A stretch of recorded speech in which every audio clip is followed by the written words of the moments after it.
अब प्यारे बच्चों आ गया असली खिलाड़ी और यह 5 नंबर का क्वेश्चन। और एक चीज बता दें, 5 नंबर आपका कंप्लीट है, लिख करके रख लीजिए। या तो अवतल दर्पण में सिद्ध करें कि एफ बराबर आर बाई टू। कभी कभी क्या होता है ना कि एफ बराबर आर बाई टू न दे करके, एफ बराबर आर बाई टू न दे करके परीक्षा में पूछ देता है आर बराबर टू एफ, आर बराबर टू एफ। अब बच्चा कंफ्यूज आ गया जी कि लो भाई आर बराबर टू एफ कैसे सिद्ध होगा। आप लोग सवाल उठा करके देख लीजिएगा, 2015 में यह पूछा गया सवाल है। 2015 में पूछा है कि अवतल दर्पण में सिद्ध करें कि एफ बराबर आर बाई टू, ऐसे करके नहीं, अवतल दर्पण में सिद्ध करें आर बराबर टू एफ, ऐसे करके आपसे पूछ देगा। अगर आप लड़खड़ा गए तो गए काम से, समझ गए ना। तो आपको एकदम ध्यान से कंसंट्रेट होकर के देखना है। तो चलिए जी, अवतल दर्पण में पहले हम लोग देख लेते हैं, समझ गए ना। अवतल दर्पण में पहले हम लोग देख लेते हैं कैसे कैसे क्या होगा। सबसे पहले प्यारे बच्चों हम लोग इसका चित्र बनाएंगे। सबसे पहले हम लोग क्या करते हैं, इसका चित्र बनाते हैं। जरा चित्र को ध्यान से समझिएगा। जैसे ही आपके परीक्षा में आ जाए कि अवतल दर्पण में सिद्ध करें कि एफ बराबर आर बाई टू या फिर आर बराबर टू एफ, दोनों में है कुछ नहीं। देखिए एफ बराबर आर बाई टू, अगर इसको क्रॉस मल्टीप्लीकेशन करेंगे तो आर बराबर टू एफ, यानी कि है दोनों एक ही चीज, लेकिन अलग अलग तरीके से पूछता है बच्चों को बस कंफ्यूज करने के लिए। तो चलिए जी आगे हम लोग देख लेते हैं चित्र कैसे बनाएंगे। अवतल दर्पण है तो अवतल दर्पण का हम लोग चित्र बना देंगे इस तरीके से। अवतल दर्पण का हम लोग क्या करेंगे, अवतल दर्पण का चित्र बनाएंगे। ध्यान से समझिएगा, अगर यह चीज सीख गए ना तो आपका 5 नंबर कंप्लीट, 5 नंबर कंप्लीट, समझ गए ना। यह चीज सीख गए तो 5 नंबर आपका कंप्लीट हो जाएगा, क्योंकि यह चीज पूछेगा ही पूछेगा। हम यहां पर यह नहीं कहेंगे कि पूछ सकता है, यह नहीं बोलेंगे, हर हाल में पूछेगा ही पूछेगा, समझ गए ना, पूछेगा ही पूछेगा। 5 नंबर तो कंप्लीट। बोले हैं कि इस वीडियो से 10 नंबर कंप्लीट करवाएंगे तो जरूर करवाएंगे। देखिए यह हो गया अवतल दर्पण, यह हो गया इसका प्रधान अक्ष। क्या हो गया, यह हो गया इसका प्रधान अक्ष। कोई दिक्कत। अब प्यारे बच्चों एक आपतित किरण है जो आ रही है, एक आपतित किरण यहां से आया जी, ठीक है ना। एक आपतित किरण आया और आने के बाद यह टकरा करके फोकस से वापस लौट गया। यहां पर एफ है, ठीक है ना। इस आपतित किरण का हम नाम कुछ भी दे सकते हैं, ए बी नाम दे देते हैं जी। इस आपतित किरण का नाम हम क्या दे दिए, ए बी। यह क्या हो गया, आपतित किरण हो गया। कोई दिक्कत है यहां तक समझने में? तो कोई दिक्कत नहीं है, यह तो सिंपल चीज, अभी तक हम जो कुछ भी कर रहे हैं एक सिंपल चीज कर रहे हैं। कहीं कोई दिक्कत है? कहीं कोई दिक्कत नहीं है, यहां तक तो सारे बच्चे समझ रहे हैं। अच्छा जरा एक चीज आप लोग देखिएगा ध्यान से, एक चीज जरा ध्यान से देखिएगा।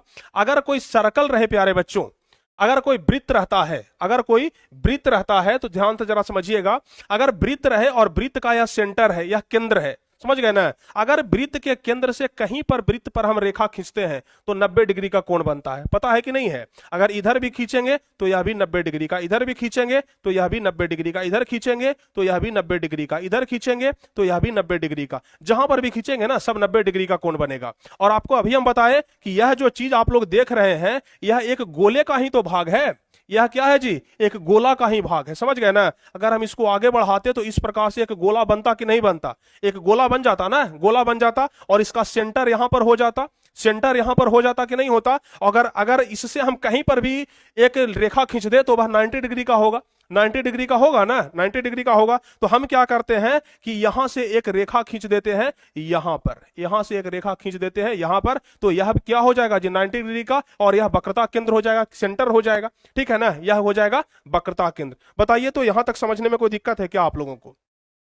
दर्पण का भी नाम रख देते हैं, एम रख दिए, एम डैश रख दिए, एम डैश रख दिए। कोई दिक्कत? सारे बच्चे बताएंगे यहां तक फिगर में कोई दिक्कत है क्या? जल्दी से कमेंट करिए। 10 नंबर ऑब्जेक्टिव का ही सिर्फ कवर होगा या फिर सब्जेक्टिव का भी? जैसे भी हो आज 10 नंबर हम कंप्लीट करवाएंगे तो करवाएंगे, समझ गए ना। 10 से प्लस जा सकता है लेकिन 10 से नीचे नहीं जा सकता है।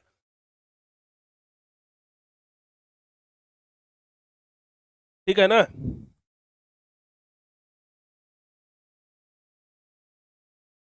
चलिए यहां तक समझ गए।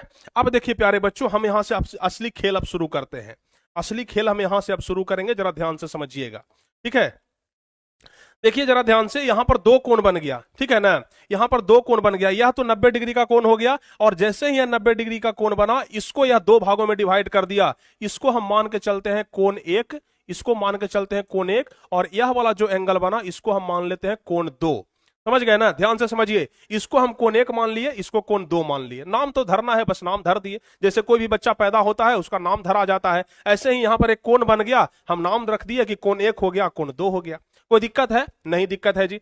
अब कोई दिक्कत नहीं है तो कहिएगा कि सर तो यही दोनों के खाली नाम रखिएगा। सर यह भी तो कोण बन रहा है तो इसका भी नाम रख दीजिए। लीजिए भाई, आपका बात मान लेते हैं, इसका भी नाम रख दिए हम कोण 3।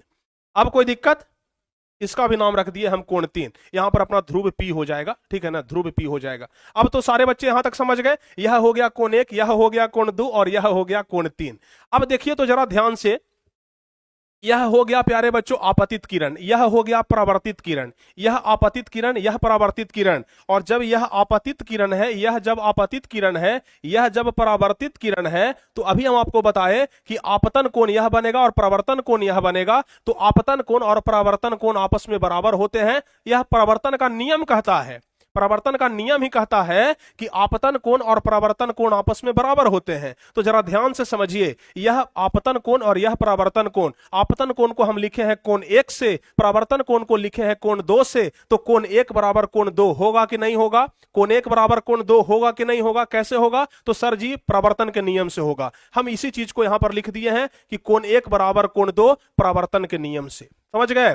कोण 1 बराबर कोण 2 परावर्तन के नियम से। अच्छा, जरा एक चीज जरा ध्यान से आप लोग समझिएगा, एक चीज, अगर मैथ में ऐसे होता है, ऐसे होता है, एक रेखा इसको काट रहा है, समझ गए ना? अगर प्यारे बच्चों ऐसा होता है ना, तो देखे होंगे आप लोग कि यह वाला कोण और यह वाला कोण आपस में बराबर होता है। जानते हैं कि नहीं जानते हैं? यह वाला कोण और यह वाला कोण आपस में बराबर होते हैं। कैसे बराबर होते हैं? एकांतर अंतः कोण से बराबर होते हैं। एकांतर अंतः कोण के बारे में पढ़े हैं ना, कि जब कोई समांतर रेखा को कोई तीसरी रेखा काटे तो उसके एकांतर अंतः कोण, यानी कि यह वाला और यह वाला आपस में बराबर होगा। होगा कि नहीं होगा? जरा ध्यान से देखिए तो, यह समांतर है और यह भी क्या है? समांतर है, और एक तीसरी तिरछी रेखा इसको काट रहा है। देखिए तो यह रेखा इसको काट रहा है। तो यह वाला कोण प्यारे बच्चों ध्यान से समझिएगा, यह वाला कोण यानी कि यह वाला कोण और यह वाला कोण बराबर होगा कि नहीं होगा? बराबर होगा ना, यानी कि कोण 1 कोण 3 के बराबर होगा। तो कोण 1 बराबर कोण 3 एकांतर अंतः कोण से। यहां तक कोई तो किसी भी बच्चे को दिक्कत है? किसी भी बच्चे को दिक्कत नहीं ना है? एकांतर अंतः कोण से किसी भी बच्चे को कोई दिक्कत नहीं है। चलिए, अब हम इसको समीकरण 1 मान लिए, समीकरण 2 इसको हम मान लिए।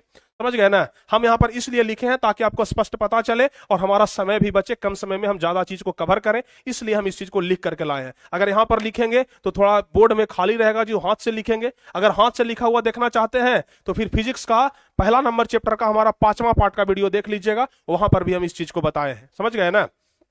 ध्यान से समझिए, समीकरण 1 और समीकरण 2 से देखिए तो जरा इधर साइड आप लोग जरा ध्यान से देखिए तो, यहां पर कोण 1 और कोण 1 दोनों आपस में बराबर है ना, इसको हम लोग बोलते हैं LHS बोलते हैं। और यह जो राइट साइड वाला है इसको बोलते हैं RHS, यानी कि राइट हैंड साइड। समझ गए? तो देखिए तो कोण 1 समीकरण 1 में भी है, कोण 1 समीकरण 2 में भी है, यानी कि LHS बराबर है तो अपना RHS भी बराबर हो जाएगा। जब दाहिना हाथ बराबर है तो बायां हाथ भी बराबर होगा। तो प्यारे बच्चों यहां पर समीकरण 1 और 2 से कोण 2 बराबर कोण 3, कोण 2 बराबर कोण 3 कर दिए। देख लीजिए जरा ध्यान से, कोण 2 बराबर कोण 3 कर दिए। ठीक है, समझ में आ गया? अब जब समझ में आ गया है तो जरा इधर ध्यान दीजिए, यह तो अपना समीकरण निकल करके आ गया, कोण 2 बराबर कोण 3। अब प्यारे बच्चों जरा इस ट्रायंगल में आप लोग देखिए तो, यह जो त्रिभुज आप लोग देख रहे हैं, यह वाला त्रिभुज, जरा इस त्रिभुज को गौर से आप लोग जरा देखिए और गौर फरमाइए। इस त्रिभुज को हम यहां पर उठा करके लाते हैं। यह त्रिभुज जो है कुछ इस प्रकार से है और इस त्रिभुज को हम यहां पर उठा करके ले आए। ठीक है, यह त्रिभुज है, इधर अपना A है, इधर अपना C है और इधर अपना F है। ठीक है, सेम इसी त्रिभुज को हम उठा करके यहां पर रख दिए। अब देखिए तो इसका कोण 2 और कोण 3 आपस में बराबर है। कोण 2 और कोण 3, यहां पर कोण 2 हो गया, यहां पर कोण 3 हो गया, दोनों आपस में बराबर है। गणित में आप लोग पढ़े हैं ना कि अगर दो कोण आपस में बराबर होते हैं तो उसके आमने सामने की भुजा आपस में बराबर होती है। समझ गए? तो यहां पर कोण 2 और कोण 3 जब बराबर है तो इसके आमने सामने का जो भुजा होगा वो वह आपस में बराबर होगा। यानी कि कोण 2 के सामने का भुजा यह वाला और कोण 3 के सामने का भुजा यह वाला, दोनों क्या हो जाएगा? आपस में बराबर हो जाएगा। पढ़े हैं ना गणित में, इतना तो आपको जानकारी होगा। तो इतना जब जानकारी है तो आमने सामने का भुजा बराबर होगा, यानी कि ए एफ जो है वो वह किसके बराबर हो जाएगा, ए एफ जो है वह सी एफ के बराबर हो जाएगा। ए एफ जो है वो वह किसके बराबर हो जाएगा, तो ए एफ जो है वह सी एफ के बराबर हो जाएगा प्यारे बच्चों। ठीक है, तो अब ट्रायंगल ए एफ सी में हम लिखे हैं कोण 2 बराबर कोण 3, इसी चीज को लिखे हैं कोण 2 बराबर कोण 3, कोण 2 बराबर कोण 3। इसलिए क्या हो जाएगा, इसलिए क्या हो जाएगा, ए एफ बराबर सी एफ। तो हम यहां पर लिखते हैं ए एफ बराबर सी एफ। कोई दिक्कत, कोई दिक्कत नहीं है ना। ए एफ बराबर सी एफ हम लिख दिए, ए एफ बराबर सी एफ। यहां इसको हम मान लिए समीकरण 3। यहां तक में तो किसी को कोई दिक्कत नहीं होगा, यहां तक तो सारे बच्चे समझ रहे होंगे। अब प्यारे बच्चों जरा ध्यान से समझिएगा इस चीज को, ध्यान से आप लोग इस चीज को समझिएगा, ठीक है ना। यहां पर कोण ए बिंदु और कोण पी बिंदु, एक्चुअल में यह जो बिंदु है कोण ए और पी, यह बहुत ही नजदीक है, एकदम सटा हुआ है। आपको समझाने के लिए बस इतना हम गैप कर दिए, समझ गए ना। आपको समझाने के लिए यह जो चीज है ना यहां पर कर दिए हैं। एक्चुअल में अगर इसको देखा जाए ना तो एकदम इसके बराबर है, एकदम इसके बराबर है, समझ गए। क्योंकि यह जो दर्पण हम इतना बड़ा बना दिए है ना, दर्पण का द्वारक छोटा है, समझ गए, दर्पण का चौड़ाई बिल्कुल छोटा है, बस आपको समझाने के लिए हम ऐसा किए हैं। तो अगर दर्पण का द्वारक छोटा है तो कोण ए बिंदु कोण पी के काफी निकट होगा, यानी कि जो ये वाला बिंदु है ना जी, यह कोण पी के काफी निकट होगा, यानी कि यहां पर होगा, यह बिंदु पी के निकट। अगर हम लोग बहुत नजदीक जाएंगे, जैसे देखिए यह बिंदु ऐसे है, अगर आप अभी आपको लग रहा होगा ना कि यह छोटा है यह बड़ा है, लेकिन एक्चुअल में जो यह चीज है ना, अगर यहां पर जाएंगे, यहां पर जाएंगे, यहां पर जाएंगे तो अंत में देखेंगे ना कि इतना ही बड़ा है। यानी कि जितना बड़ा पीएफ है उतना ही बड़ा एएफ भी है, यानी कि एएफ और पीएफ बहुत ही समान है, एकदम बराबर है। तो हम लोग लिखेंगे चूंकि दर्पण का द्वारक बहुत छोटा है इसलिए बिंदु ए बिंदु पी के निकट होगा, अर्थात एएफ बराबर पीएफ, यानी कि एएफ यह वाला जो रेखा हो गया यह पीएफ इसके बराबर हो जाएगा, समझ गए ना। एएफ बराबर पीएफ, एएफ बराबर पीएफ हो जाएगा। जब एएफ बराबर पीएफ हो गया तो इसको हम क्या कर लिए, समीकरण 4 मान लिए। अब समीकरण 3 हमारा निकल करके आया था सीएफ बराबर एएफ, समीकरण 3 निकल करके आया था सीएफ बराबर एएफ, और समीकरण 4 निकल करके आ गया एएफ बराबर पीएफ। देखिए तो इसमें भी एएफ और इसमें भी एएफ, हम लोग एएफ एएफ को कैंसिल करते हैं, बच गया क्या, सीएफ बराबर पीएफ। तो समीकरण 3 और 4 से पीएफ बराबर सीएफ करेंगे कि नहीं करेंगे, समीकरण 3 और 4 से पीएफ बराबर सीएफ कर दिए तो पीएफ बराबर सीएफ कर दिए हम लोग। यहां तक तो किसी बच्चा को कोई दिक्कत नहीं होना चाहिए, ठीक है ना, यहां तक तो किसी बच्चा को कोई दिक्कत नहीं है। अब देख लीजिए जी, पीएफ बराबर सीएफ, इधर आते हैं फिर से पिक्चर पर, पीएफ बराबर सीएफ क्या हम सिद्ध करके लाए हैं, पीएफ बराबर सीएफ, पीएफ बराबर सीएफ, यानी कि यह जो पीएफ है और यह जो सीएफ है दोनों आपस में बराबर है। और एक चीज बता दें, यही चीज को हमको बराबर करने के लिए ना इतना लंबा चौड़ा प्रोसेस करना पड़ा है। एक्चुअल में इतना लंबा चौड़ा प्रोसेस का जरूरत था नहीं, लेकिन पीएफ सीएफ के बराबर होगा, यह वाला इसके बराबर होगा, यह चीज को सिद्ध करने के लिए इतना लंबा चौड़ा प्रोसेस हमको करना पड़ा, समझ गए। अब जब यह सिद्ध हो चुका है तो जरा देखिए तो पीएफ जो है, यहां पर जरा ध्यान से समझिए, यह जो पीएफ बराबर सीएफ निकल करके आया तो हम लोग लिख सकते हैं पीसी, यहां से यहां तक की दूरी को अगर हमें निकालना है पीसी बराबर, तो लिख सकते हैं सीएफ जोड़ पीएफ, लिख सकते हैं कि नहीं लिख सकते हैं, आराम से लिख सकते हैं। तो लिख देंगे पीएफ जोड़ पीएफ जोड़ सीएफ, क्या लिखेंगे, पीएफ जोड़ सीएफ, पीसी बराबर पीएफ जोड़ सीएफ, यही चीज हम यहां पर लिखे, पीसी बराबर पीएफ जोड़ सीएफ, ठीक है। उसी चीज को, जो चीज हम यहां पर लिखे ना, इसी चीज को यहां पर लिख दिए है पीएफ, पीसी बराबर पीएफ जोड़ सीएफ। अब पीसी बराबर पीएफ जोड़ सीएफ, ठीक बात है भाई, हम यहां पर अभी प्रूव करके लाए हैं पीएफ बराबर सीएफ, पीएफ बराबर सीएफ, यानी कि सीएफ के जगह पर हम पीएफ का यूज कर सकते हैं, क्योंकि दोनों तो बराबर ही है ना, दोनों तो बराबर है। जैसे दो कलम ले लिए, मान लिए कि यह कलम और यह कलम दोनों बराबर है, तो इसके जगह पर हम इसका उपयोग कर लेंगे। तो पीएफ जब सीएफ बराबर है तो पीएफ के सीएफ के जगह पर पीएफ का यूज करेंगे। तो जरा ध्यान से समझिए, पीसी बराबर पीएफ जोड़ पीएफ, सीएफ के जगह पर हम लोग क्या कर दिए, पीएफ ले आए तो सीएफ के जगह पर पीएफ हो गया। अब पीसी बराबर पीएफ और जोड़ पीएफ तो 2पीएफ हो गया, पीसी बराबर क्या हो गया, 2पीएफ हो गया। अब जरा ध्यान से समझिएगा, यहां पर क्या है, पीसी, क्या है, पीसी, पीसी, यानी कि यहां से यहां तक का दूरी, और यहां से यहां तक का दूरी क्या है, वक्रता त्रिज्या है क्या, जरा ध्यान से समझिए, क्या है जी, वक्रता त्रिज्या है। यहां से यहां तक की दूरी को क्या कहते हैं, वक्रता त्रिज्या है ना, और वक्रता त्रिज्या को हम लोग आर से सूचित करते हैं, तो इसलिए हम लिख दिए आर, ठीक है ना, इसलिए हम लोग क्या लिख दिए, आर लिख दिए। अब क्या है,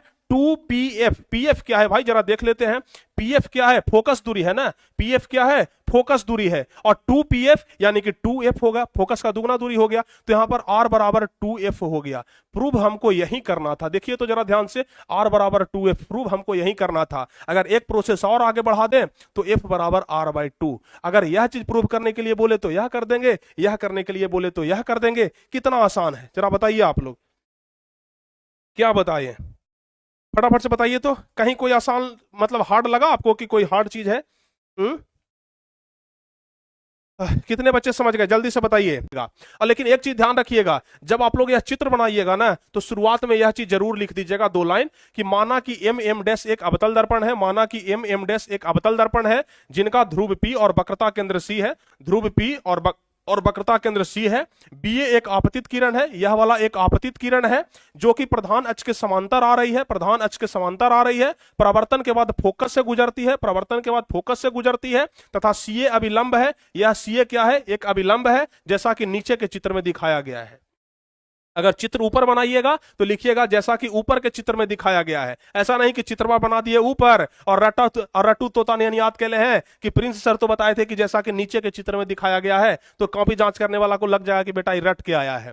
तो अगर चित्र ऊपर बनाइएगा तो जैसा कि ऊपर के चित्र में दिखाया गया है, चित्र नीचे बनाइएगा तो जैसा कि नीचे के चित्र में दिखाया गया है। तो यह सब कुछ आप लोग को ध्यान में रखना है। तो प्यारे बच्चों आज यहां तक ही हम रहने देते हैं साइंस, और अगले क्लास में क्या होगा अब यहां से आगे पढ़ाएंगे। और अगले क्लास में हम आपको 2-3 चीज जो है वह महत्वपूर्ण चीज, जैसे यह तो हो गया एक चीज, उत्तल दर्पण में सिद्ध करें कि f बराबर r/2, ठीक है, यह बता देंगे। लेंस सूत्र बता देंगे, 1/v + 1/u बराबर 1/f, यह चीज बताएंगे। आवर्धन के बारे में बताएंगे, कुछ VVI ऑब्जेक्टिव क्वेश्चन बताएंगे, लगभग 20-25 ही बताएंगे और उसी में से पूरा लड़ जाएगा। समझ गए ना? तो इतना चीज हम आपको अगले क्लास में बताने वाले हैं, तो यह चीज आप लोग ध्यान रखिएगा।